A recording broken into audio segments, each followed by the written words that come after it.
Thank you ever so much. Thank you. Good night.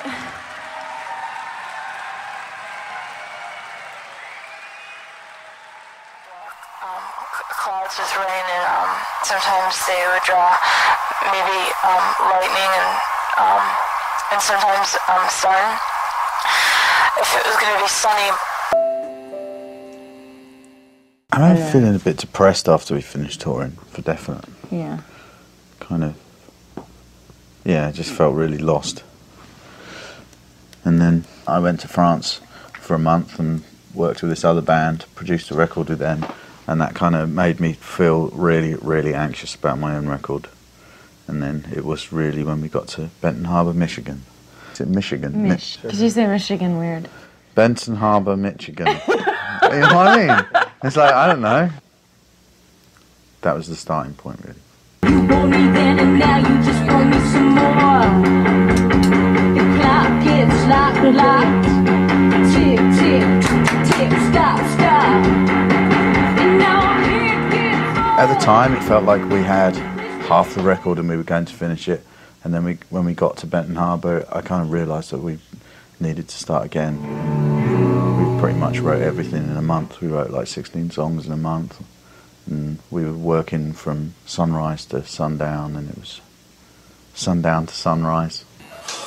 Well, I've been up for an hour now, and it's about 7 o'clock in the evening. Hello, Mum. I'm a loser.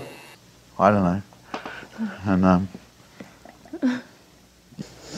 you know, I feel like that's the first time I've been faced with it, really, when you said, you know, what have we been doing since we finished that tour? Because it's like, it seems like a long time, and it also seems, yeah, it seems like so long ago, that tour. And it took a while to sort of, like, bury that last record and kind of forget about it, you know, and start again, and you kind of have a few false starts, and then I think our false starts basically came from when we don't work together.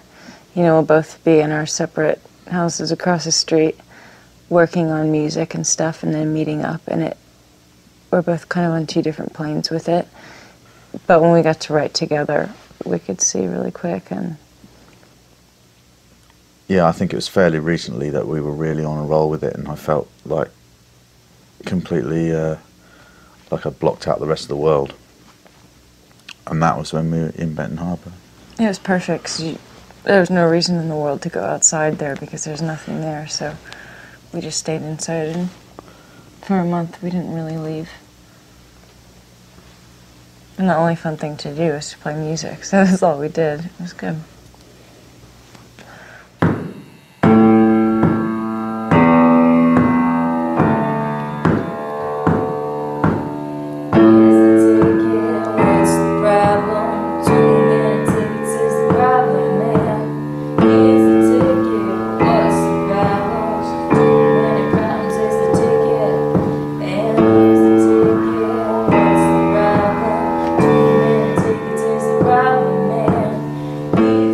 After we recorded the music in Benton Harbor, recording it in New York City was kind of night and day. You know, we just like locked ourselves in Sear Sound, and I don't know, I felt like when we were in Benton Harbor, we were looking at this weird world outside, every now and again sort of peeping through the window and seeing it and not really being a part of it. In New York City, it was pretty much the same. We were on the 6th floor on 48th Street by 8th Avenue, and I'd just look out the window in the drum room, and that was my like window into the world, and I just like peeped over the balcony and wasn't really part of it. It was like it could have been a painted backdrop, just didn't take part in New York City at all. And I think we wrote the stuff so quickly in Benton Harbor. Then we just wanted to take a few days off to think about it, and then spend like 2 weeks in Sear just having a really close deadline and just like banging it out really quickly to try and sort of emulate some sort of tension and fear and vibe. What the fuck am I doing?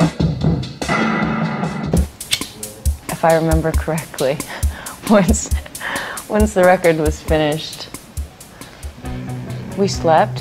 What we did is we just came back to the Chelsea, and all of a sudden we were off a time schedule, and there was this huge void of no creativity, and I think we had postnatal depression. You're not writing music anymore. I guess you're not recording. There's not really a purpose. You're just waiting around for people to either like your new record or hate it. It's just like walking into a wall once you're done with something like that you've been working on for so long. What expectations do you have for the new record? I don't really have expectations about the music itself because I know what it is. Do people have expectations for records anymore? I don't know. Record companies have expectations for records.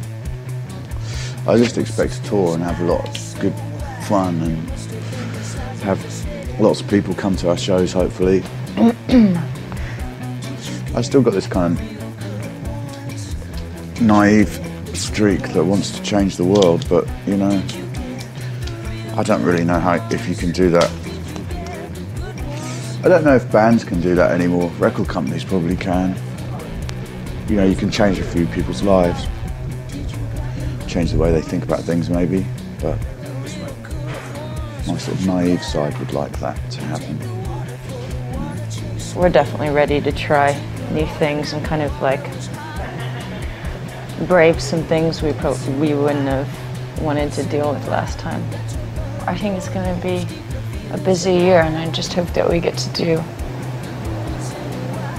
lots of those things that we didn't get to do last time, I guess.